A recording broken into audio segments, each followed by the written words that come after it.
안녕하세요. 김수학 변호사입니다.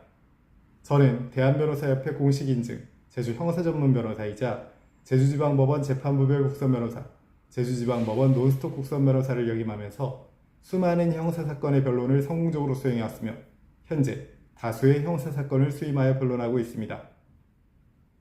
최근 스토킹 범죄에 대한 사회적 경각심이 높아지면서 수사기관과 법원의 대응도 더욱 엄격해지고 있습니다.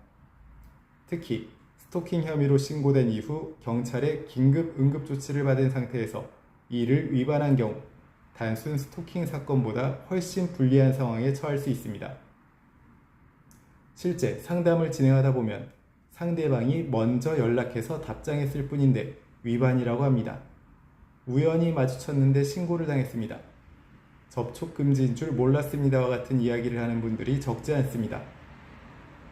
하지만 긴급 응급조치 위반은 단순한 오해로 끝나지 않을 수 있으며 구속영장 청구나 잠정조치 강화, 형사처벌 수위 상승으로 이어질 가능성이 충분히 존재합니다. 오늘은 제주 스토킹 변호사의 시각에서 스토킹 혐의 긴급 응급조치 위반 시 현명한 대응 방안에 대해서 설명드리겠습니다. 스토킹 범죄 처벌 등에 관한 법률에 따르면 경찰은 피해자 보호를 위해 긴급 응급조치를 할 수 있습니다. 이는 피해자에게 추가적인 피해가 발생하는 것을 방지하기 위한 임시적 조치입니다. 대표적인 긴급 응급조치의 내용은 다음과 같습니다. 피해자에 대한 접근 금지, 피해자의 주거지, 직장 주변 접근 금지, 전화, 문자, SNS 연락 금지, 피해자 주변 배회 금지 등이 있습니다.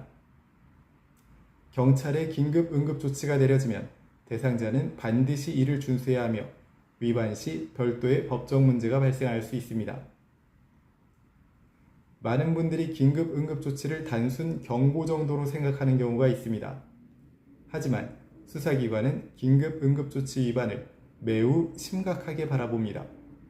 그 이유는 이미 경찰이 피해자 보호 필요성을 인정한 상태에서 다시 접촉하거나 접근했다는 의미로 해석될 수 있기 때문입니다. 실무상 긴급 응급조치 위반이 확인되면 다음과 같은 불이익이 발생할 수 있습니다. 구속영장 청구 가능성이 증가하게 되고 잠정조치가 강화되며 재범 위험성이 높다고 판단될 여지가 있습니다. 이에 따라 형사처벌 수위가 상승하고 선처 가능성이 감소되게 됩니다. 따라서 긴급 응급조치를 위반한 사실이 있다면 즉시 대응 방안을 마련해야 합니다. 가장 먼저 해야 할 일은 추가 접촉 중단입니다. 이미 위반 여부가 문제되는 상황에서 또다시 연락하거나 접근하면 상황이 매우 악화될 수 있습니다. 심지어 선의로 사과를 하기 위한 연락도 위반으로 평가될 수 있으므로 주의해야 합니다. 고의성이 없었다는 점을 입증하는 것이 가장 중요합니다. 예를 들어 다음과 같은 경우가 있습니다. 우연히 같은 장소에서 마주친 경우, 상대방이 먼저 연락한 경우, 조치 내용을 정확히 이해하지 못한 경우, 위치를 몰라 의도치 않게 접근한 경우 등이 있습니다. 물론 이러한 사정이 무조건 면책 사유가 되는 것은 아닙니다. 그러나 위반 의도가 없었다는 점을 객관적으로 설명할 수 있다면 수사기관 판단에 긍정적인 영향을 미칠 수 있습니다. 따라서 당시 상황을 구체적으로 정리해 두는 것이 중요합니다. 다음으로 증거를 확보하는 것도 중요합니다. 긴급 응급조치 위반 여부는 객관적인 자료를 통해 판단되는 경우가 많습니다. 따라서 자신의 입장을 뒷받침할 수 있는 자료를 확보해야 합니다. 예를 들어 문자 내역, 통화 기록, 위치 기록, CCTV 영상, 차량 블랙박스, 목격자 진술 등을 빠르게 확보해야 합니다. 특히 상대방이 먼저 연락했거나 우연히 마주친 상황이라면 이를 입증할 자료가 매우 중요합니다. 다음으로 경찰 조사에서 신중하게 진술해야만 합니다. 긴급 응급조치 위반 혐의가 제기되면 경찰 조사를 받게 되는데 이 과정에서 감정적으로 대응하거나 사실관계를 제대로 확인하지 않고 진술하면 불리한 결과가 발생할 수밖에 없습니다. 특히 다음과 같은 진술은 주의가 필요합니다. 별일 아니라고 생각했다. 한 번 정도는 괜찮은 줄 알았다와 같은 진술은 해서는 안 됩니다. 따라서 조사 전 사건 내용을 충분히 검토하고 대응 전략을 마련하는 것이 중요합니다.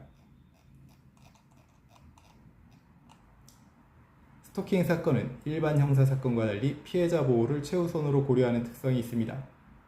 따라서 사건 초기부터 객관적인 증거를 확보하고 진술 방향을 정리하여 대응하는 것이 매우 중요합니다. 현재 스토킹 혐의 또는 긴급 응급조치 위반 문제로 어려움을 겪고 계시다면 언제든지 제주 형사전문 변호사 김성학 법률사무소를 찾아주시면 신속, 정확한 해법을 제시해드리겠습니다. 조금이나마 도움이 되셨으면 합니다. 감히 최고라고 자부할 순 없지만 여러분의 권리를 지키고 항상 최선의 결과로 만족을 드리는 제주 형사전문 김성학 변호사입니다. 감사합니다.